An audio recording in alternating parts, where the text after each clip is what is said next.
Ako si Sid Lorenzo, ang makakasama niyo sa araw na ito. Tara at samahan kami ng aking pamilya sa pag-iikot sa mga makasaysayang lugar dito sa lungsod ng Maynila.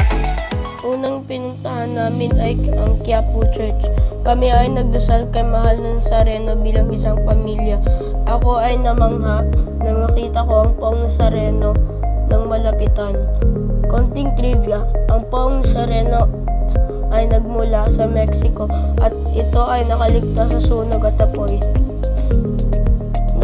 Nakakamangha talaga ang himala ng ating Panginoon. Sa labas ng Quiapo Church, ang Plaza Miranda. Ang Plaza Miranda ay isang makasaysayang lugar dahil dito inilahad at pinatanggol ang mga proyekto at pollution ng bansa. Kami ng aking pamilya ay nag-ikot din sa dami ng mga mabibili sa paligid ng Plaza Miranda.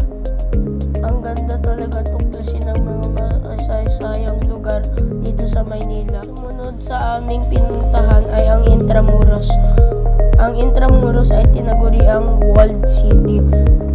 Ito rin ang pinakamatandang distrito sa Maynila. Habang naglalakad, ako ay nakita ng kalesa sa Intramuros. Naisip kong subukan sumakay ng kalesa kahit ako ay may konting kaba.